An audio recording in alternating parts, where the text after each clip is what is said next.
I'm going to log in just as one of our demo accounts here. We talked about creating panels, and when we created the panels, we didn't really mess around too much on the screen aside from giving our name and being done with it. So one of the things to note, and Kurt's played a lot with these, is you expand additional options here. There's a lot of stuff you can tweak in here to really change the way that the panel actually works. Because by default, everything's like this grid layout unless you're on a mobile.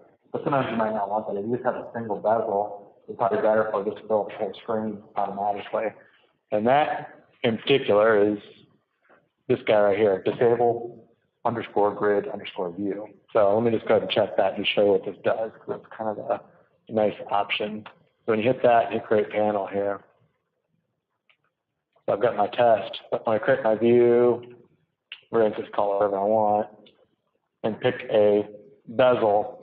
What you'll see happen when you have that option picked is, without me resizing anything, it's just automatically filled up the whole canvas here, no matter what size I pick. So a lot of times, if you're to a point where you're just making a single bezel, that's a pretty good option to be aware of and click on. And you can always go back in when you've got an existing panel. You can just come in here and say Edit Panel, and pop back down to additional options and just uncheck it if you change your mind about it.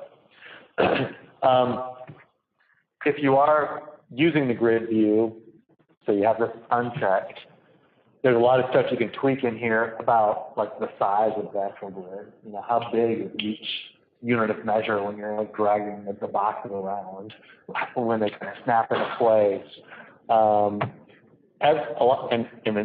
We are using a library that's called Unreal2 Grid to draw this whole thing out. We basically just exposed all the options that you can play with. Now, every one of these, you can just hover over top of these question marks, and it'll tell you what that's all about. So, a lot of stuff you can kind of play around with here. We did encounter some sort of issue at one point where you could have incompatible options, like the maximum number of columns, but then some other settings kind of make it outdated. We've been trying to catch those and throw some guardrails on here to kind of prevent any sort of incompatible numbers being put in. But by and large, it's definitely meant to be a way to come in here and kind of tweak some of that. So panel options, a lot of interesting, good stuff you can do there. Another thing that a lot of people that's fairly new, it's a newer option, you might not be aware of, is under a given panel, you'll see that we've got a generate permalink. What this does, when you click it, it gives you a link in your clipboard. And that link, if you paste that in, it is not only a link directly to that panel, but it's also a token to authenticate you to the site. It's everything all in one. And that token won't expire. So what's interesting about this is it's kind of it hides all the window decoration, it kind of gives you just this. This is nice if you have like maybe a big TV or something like that, and you have like an Amazon Fire Stick plugged in the back. You could use something like this to just have some metrics that are just kind of up and running, refreshing, and just keep running as long as like your internet stays on and the TV stays on. That'll just keep working up there. Obviously, that link could be a little bit of a monster to type in if you're in a web browser on a device.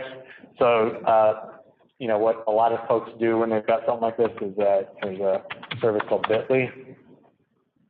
What Bitly does is lets you come in here and you basically just can paste in a link, and then it gives you a really tiny URL, and you use that instead. Can you do that to share like a Bezl with somebody that's not a user, or you want to show something to a customer or something like that? Now, essentially, they're logging in as you when you're doing that. That they can't do anything. They're just it would be whatever of that you've shared to them. So they're jailed into this bezel, right, or this panel in this case. So whatever you put on there, you would need to make sure that you're not getting something make an update. But yeah, absolutely, that could be a way to. What if we gave one that has right access back to our ERP? Would that work? It would work it basically is doing it as you at that point. So because this token it's making is already saying, okay, you're already logged in. I trust you. So it's asking the server to give me a token that just never expires as you and a purpose that URL. We have, and I'll talk about later in customer pricing, is like, or customer portals, like we have special pricing for external users that make that a lot easier, because the problem you run into with that is, it's like, technically it can be used as an end around on like some licensing, but the other side of things is that if two users are interacting, if two people using the same user are interacting with the site simultaneously, you could get to a situation where it's introducing some bizarre things. So it's like if 5 people are using this, they're all interacting with the system simultaneously as your account, then, versus just them having their own account and having to share to it, or, even having an account, their own account, and then just sharing them that link, but they have their own credentials that they're logging in as, just to keep things nice and clean. That'd be a superior approach to this, for sure. Yeah, Kurt and I were talking, one of the Bezls we created was an inventory request. Yeah. I think you were showing that before our inside people, our customer people, it's probably the only one they would ever do. So we want to create them a whole profile just for that. They might, go in there. That might be a way we could just give them, whereas the outside guys are being this all day long. Those people might, here's the place to go and just enter it without creating a whole profile for just to do that one ad. But, what's neat about those, you have that permalink both at this level, the panel level. So, I happen to have a panel with just one bezel on it. If I had multiple, you'd see all of them listed there. But you also have it right at the bezel level too. So on any given bezel, you've got a permalink. In this case, it's going to be the exact same thing. Probably got technically just giving you just that one little bezel. So you really decide exactly at what level you're doing that at. Because they're essentially, it's just as if they logged into the site and everything else. It's just pre-logging them in basically. So permalinks, that's kind of a cool little thing there. Another thing that some people might not know about is within a panel, under additional options, there is, where's the sorting? The display sequence. So by default, when you have panels, they come in alphabetical. There might be times where you want to say, I don't want, this one is not alphabetical, I want to always be the first panel, on the drop down there and the side. Display sequence lets you punch in an integer there saying what order you want that to display in. And it just sorts by that. It gives you preference for that over alphabetical. Now, if you have any of them that are still set to 0, those are going to come first, and they're going to sort alphabetically. But anything after that, they're going to sort, according to the size. And it is okay if you want to use 10, 20, 30, that way you kind of have a little flexibility in your numbering there. If you, this is just bad. But if you set one to -1, would it come before the 0? Like if you set one that you want it to be first, but you want the rest of them to be alphabetical? I don't actually know. Let's defer with that.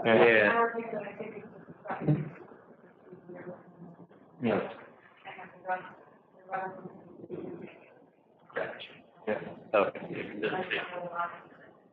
This is in WordPress, one here around like 1-to-1 and the rest of 2. Yeah, a lot of times we when I do I like an Outlook, but you maybe with an underscore to kind of merge and stuff like that.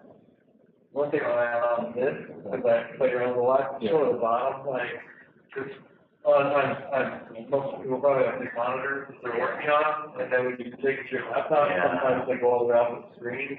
So I look at the screen, and on the side, I always put the So that basically rearranges the side of the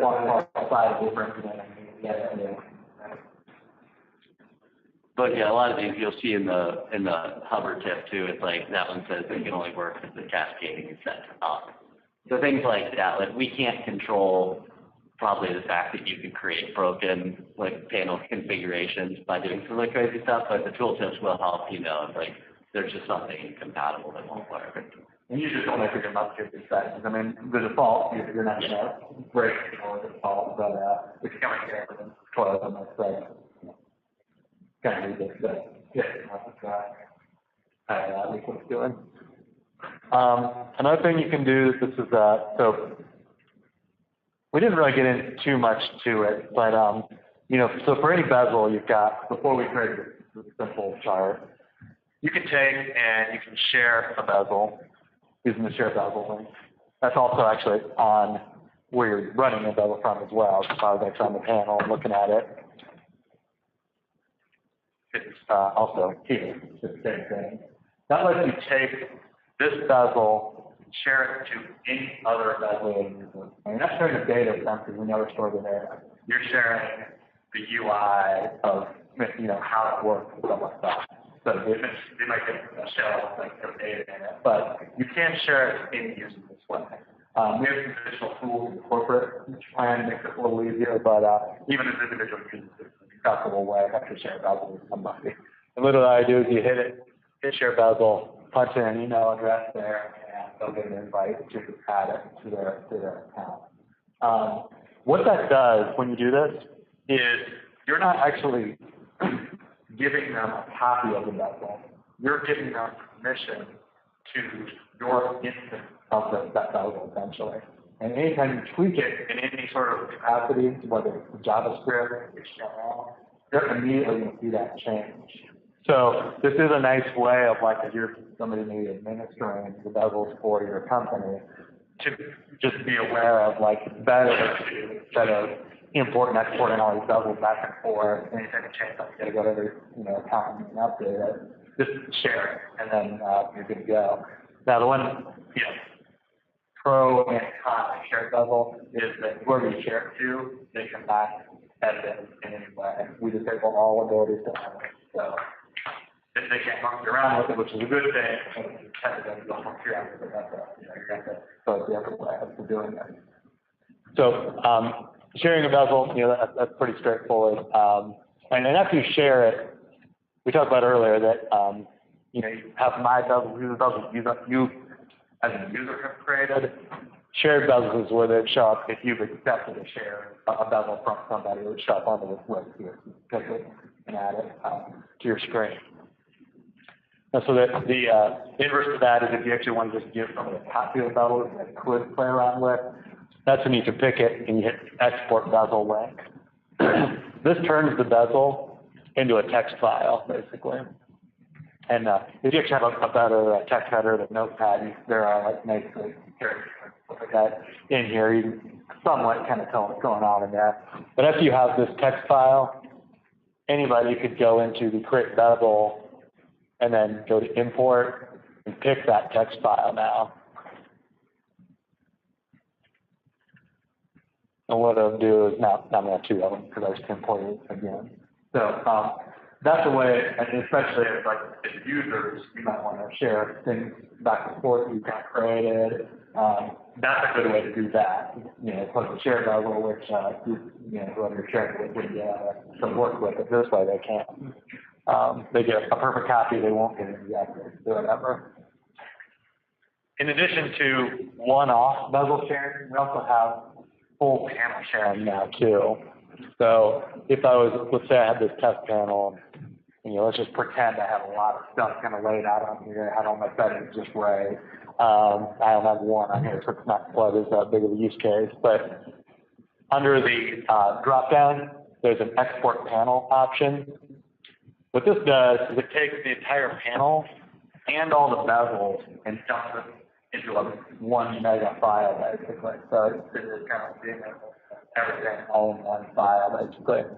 So when somebody would theoretically be creating a new panel,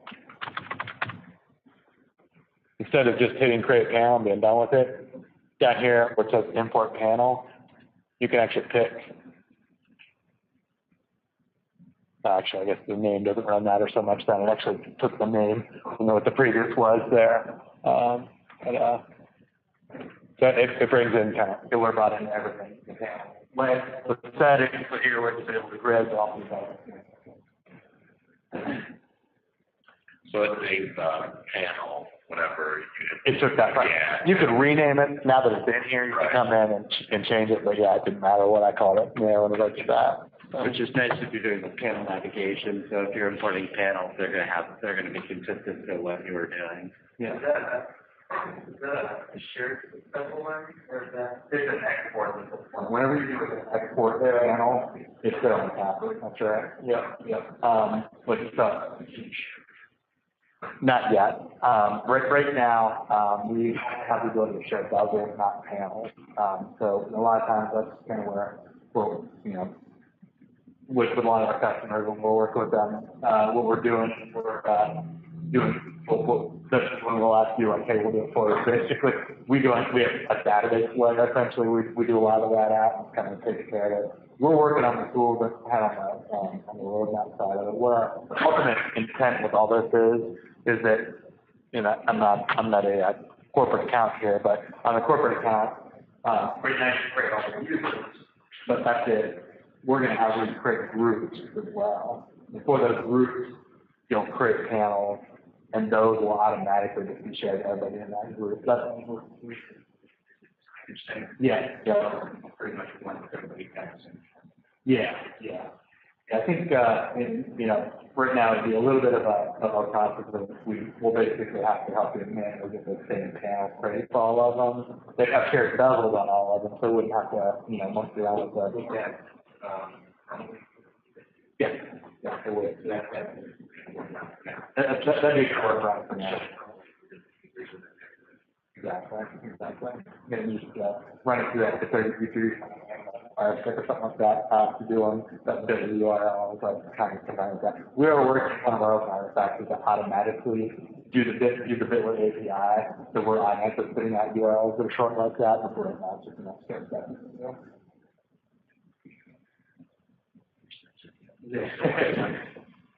So, you know, I had one of the points also on the roadmap that I kind of glazed over, I think, but we talked about our native app. You know, so our native apps will have iOS, but also Android, and the Android Fire Stick is Android, essentially. So that's going to be part of our approach for Fire Stick, is the ability to be a native Fire TV. Right now, the way you do it, you have to use HTML5 web app tester. And you just put an URL you want in there, including that good working on that. So as you add more users on here, I'm not aware of any other Prop 21 users. Yep. Because a lot of it's going to be dependent, you know, amongst users in which ERP system. That's right. So is there going to be like a community or something there? Yeah. Or, I mean, I see this in the user group with portals and crystal reports. Yeah. People sharing a lot of stuff. Absolutely. So some way of know who else is out there to be share ideas, brainstorm. So as soon as we start getting a little bit of, you know, especially with any group, you know, so we can do this kind of right now. With Slack has a concept of channels, and we can create many different channels we want out there. And with those channels, it's not just like, you know, chat for stuff, it's also like file storage and just collaboration, threads, like just everything, you know, it's like a super forum kind of thing. So I'd say that, yeah, we create and actually technically anybody has the rights to do this, I think, but yeah, I'd say that's probably the most appropriate thing. We've heard the P21 thing out there, we'll subscribe to it, we'll watch it too, and yeah, good spot for that.